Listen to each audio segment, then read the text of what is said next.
நிகழ்ச்சியை வழங்குவோர் purplenot.com. Purple Knot. இனி உங்கள் இல்ல திருமணத்தை நேரடியாக ஒளிபரப்புங்கள். திருமண நேரடி ஒளிபரப்புக்கு call 9380993809 or visit purplenot.com. வணக்கம், வெங்கட் சுபா, டூரிங் டாக்கீஸ். அன்பே சிவம் வாய்மை வெல்லும் மாதிரி இனிமேல் நட்பை துணைங்கிற இந்த வேர்ட்ஸ் கூட இனிமேல் ஃபேமஸ் ஆகிற அளவுக்கு ஒரு நல்ல படம் எடுத்திருக்காங்க.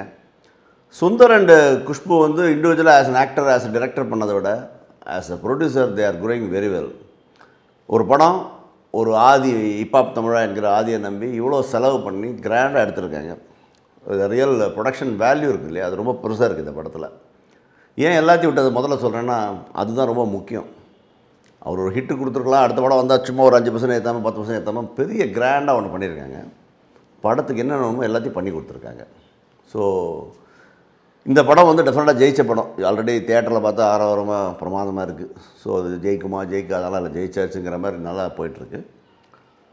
அண்டு எதுக்காக ஹிப்ஹாப் தமிழாவையோ இந்த மற்ற ஆக்டர்ஸோட சுந்தர் அண்ட் குஷ்பு சொல்லணும்னா, ப்ரொடியூசர் தான் இந்த படத்துக்கு ரொம்ப முக்கியம். ரொம்ப நல்லா பண்ணியிருக்காங்க. ஹிப்ஹாப் தமிழோட மியூசிக் பற்றி முதல்ல சொல்லணும். அதாவது மியூசிக் டைரக்டர் இவ்வளோ எனர்ஜி இருக்கும், அவரே ஆக்டராக இருந்து அவரே மியூசிக் போடும்போது இவ்வளோ எனர்ஜி வருமானது ஒரு பெரிய அதிசயம்தான்.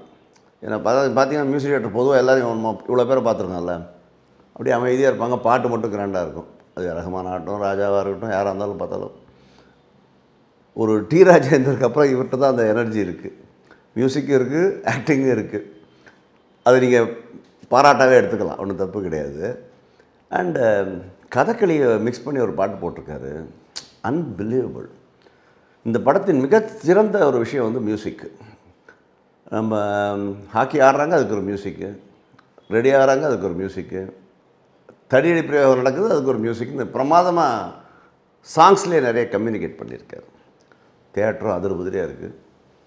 அனகான ஒரு புது ஹீரோயின், அழகாக இருக்காங்க, அவ்வளோதான்.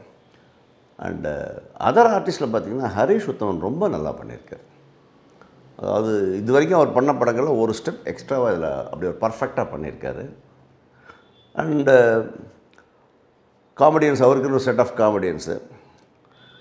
இந்த டிஜிட்டல் பிளாட்ஃபார்மில் யாரெல்லாம் ஃபேமஸாக இருக்காங்களோ அவங்க எல்லாரையுமே ஆக்டர் ஆக்கியிருக்காங்க. அதில் ஒரு சின்ன முக்கியமான விஷயம் என்னென்னா, டிஜிட்டல் பிளாட்ஃபார்மில் இருக்கும்போது அவங்க சும்மா ஒரு மைக், இப்போ நான் பேசுகிற மாதிரி ஒரு இடத்த பார்த்து பேசியிருப்பாங்க. பட் ஸ்க்ரீனில் கேரக்டராக மாறி பண்ணுறதுங்கிறது வேறு. அதனாலே ஆக்டர்ஸ் எல்லாம் புதுசாக இருக்குது.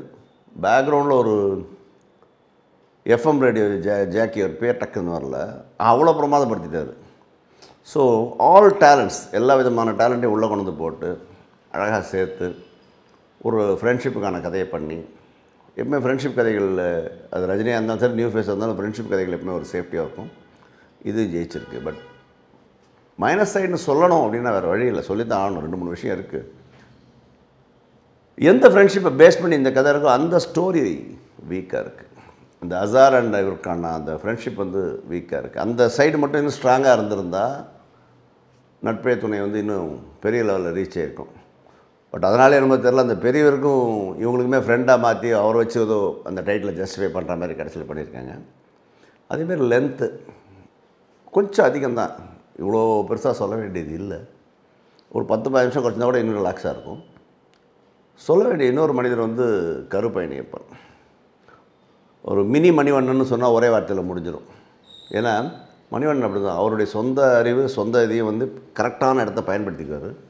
இவருடைய மொத்த அரசியல் அறிவையும் அழகாக பயன்படுத்தி அந்த கேரக்டர் வந்து கலகலப்பாக பண்ணிட்டார். வில்லன் கேரக்டர் கலகலப்பாக தியேட்டரில் ஆடியன்ஸை ரசிக்க வச்சாலும் அந்த படம் பாதி சக்ஸஸ் கன்ஃபார்ம் ஆகிடும்.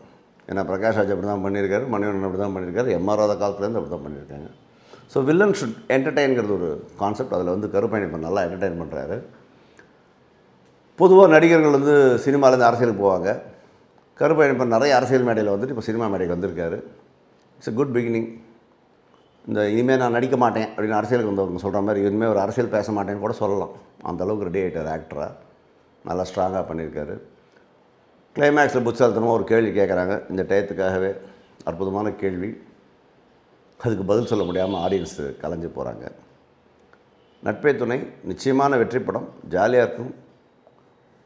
சொல்ல வேண்டிய ஒரு முக்கியமான விஷயம், இளைஞர்கள் எடுத்த படத்தில் ஆபாசம் இல்லை, இரட்டை வசனம் இல்லை, பெண்கள் எங்கேயும் தப்பாக பேசலை, ஜாலியாக எடுத்திருக்காங்க.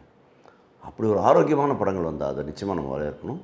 அந்த வகையில் நட்பை துணை டெஃபினட்டாக வரவேற்பு பெறும், பெற்றெடுத்து இன்னும் பெருசாக வரும். வாழ்த்துக்கள். இது வரைக்கும் டூர் அண்ட் டாக்கீஸ்க்கு சப்ஸ்கிரைப் பண்ணாதவங்க கீழே இருக்க சப்ஸ்கிரைப் பட்டனை அழுத்தி சப்ஸ்கிரைப் பண்ணுங்க.